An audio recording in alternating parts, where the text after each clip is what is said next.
आज का अपना टॉपिक ग्रहों की पाद दृष्टियां। इसके पहले हम एक एपिसोड में समझ चुके हैं कि ग्रहों की पूर्ण दृष्टि क्या होती है।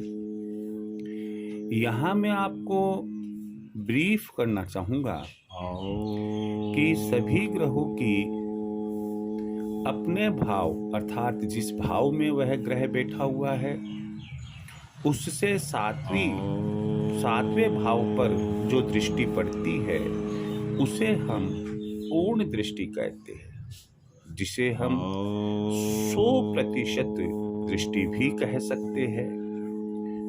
कुछ ग्रह ऐसे भी हमने पढ़े, आपको बताए कि उनकी पूर्ण दृष्टि एक ना होकर 3 होती है।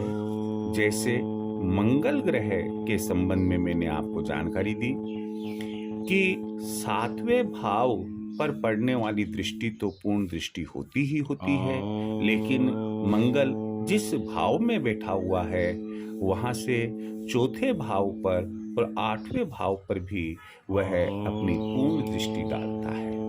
इसी प्रकार से गुरु वह 7वीं दृष्टि से तो पूर्ण दृष्टि रखता है, लेकिन साथ ही साथ 5वीं और 9वीं दृष्टि भी उसकी पूर्ण दृष्टि होती है। इसी प्रकार शनि और राहु केतु के बारे में भी आपको जानकारी दी।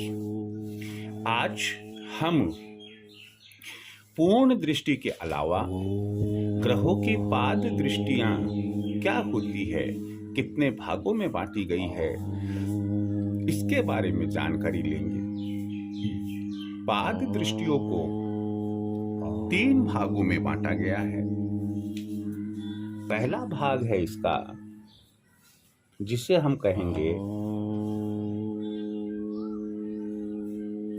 प्रथम पाद दृष्टि। इसे हम 25% दृष्टि भी कह सकते हैं। यहां मैं आपको बता दूं कि जब कोई ग्रह जिस भाव में बैठा हुआ है उस भाव से यदि वह 3रे और 4थे भाव को देखता है तो 3रे और 4थे भाव पर उसकी प्रथम पाद दृष्टि कहलाती है। जैसे यदि हम एक छोटा सा उदाहरण लेते हैं, हमने उदाहरण लिया एक छोटी सी कुंडली का।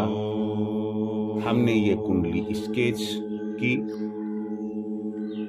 और यहां हमने लिखा लग्न कुंडली। यदि मान लो ये मेष लग्न की है तो 1 2 3 4 5 6 7 8 9 10 11 और ये 12। एक बार हम ये मान लेते हैं कि इस लग्न कुंडली में पहले भाव में यानी लग्न भाव में सूर्य बैठा हुआ है, तो सूर्य अपने से जो 3री दृष्टि डालेगा 3रे भाव पर, पहला दूसरा तीसरा भाव, तो यह उसकी प्रथम पाद दृष्टि यानी कि 25% दृष्टि होगी। जब सूर्य 10वें भाव को देखेगा, हम 10वें भाव पर उसकी दृष्टि का माप करेंगे तो हम ये कहेंगे कि यहाँ पर भी वह अपनी 25% दृष्टि डाल रहा है, यानी कि यही इसकी एक पाद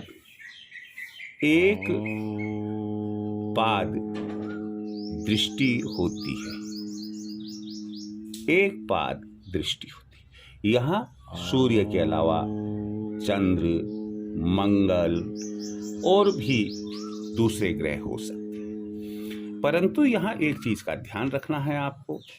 शनि महाराज, शनि ग्रह यदि लग्न भाव में बैठे हुए हैं और वो तीसरे भाव पर उनकी जो दृष्टि पड़ती है वो 10वें भाव पर दृष्टि पड़ती है। हमने आपको बताया कि शनि की दृष्टि अपने से तीसरे और 10वें भाव पर भी पूर्ण दृष्टि होती है, तो ये एक यहाँ अपवाद होगा। दूसरा हम यहाँ लेते हैं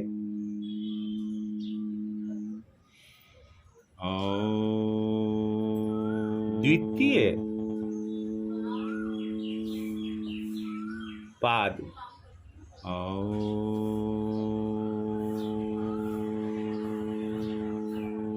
दृष्टि। इसे ग्रह की 50% दृष्टि भी कहते हैं। जिस भाव में यहां हमने लिया कि वो तीसरे और 10वें भाव को देखता है,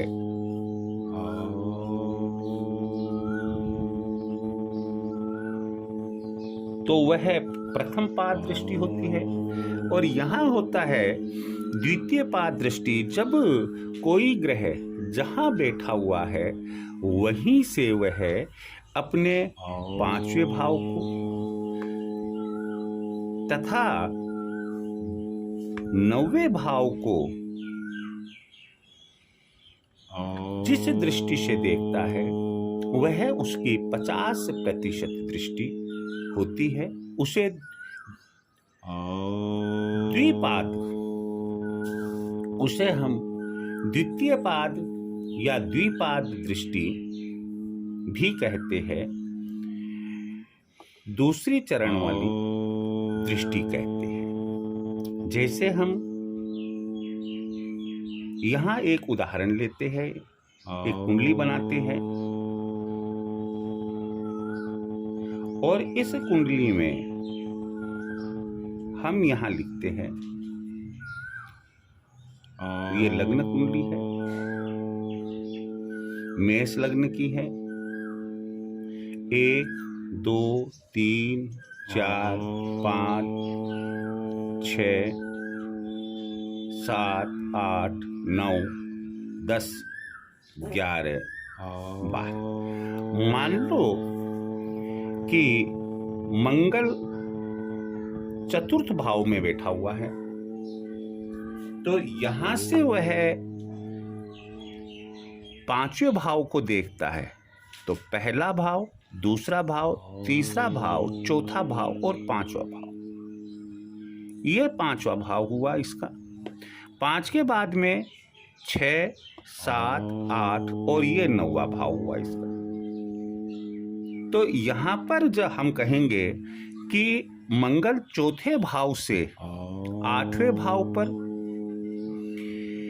और 12वें भाव पर द्वितीय पाद यानी कि 50% दृष्टि रख रहा है। दूसरे शब्दों में, अगर पूर्ण दृष्टि का 100% प्रभाव होता है तो इस दृष्टि का 50% प्रभाव होगा।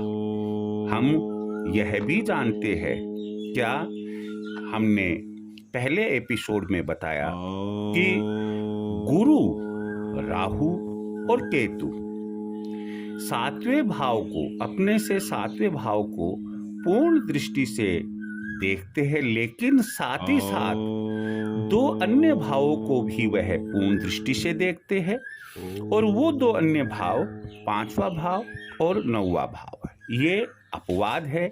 बाकी शेष सभी ग्रह अपने जिस भाव में बैठे हुए हैं वहां से 5वें और 9वें भाव को द्वितीय पाद दृष्टि से अर्थात 50% दृष्टि से देखते हैं। तीसरा है तृतीय पाद।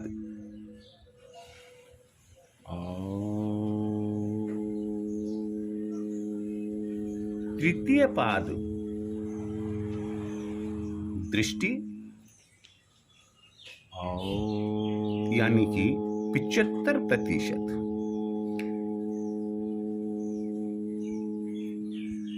ये जब कोई भी ग्रह जिस भाव में बैठा हुआ है वहां से यदि वह चौथे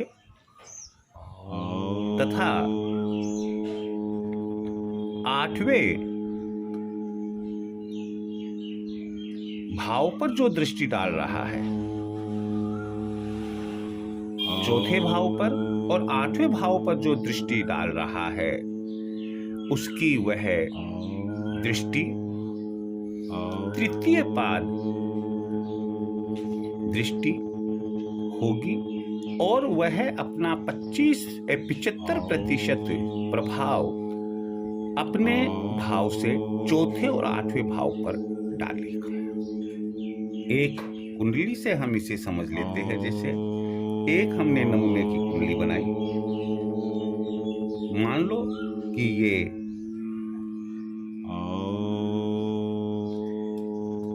लग्न कुंडली है,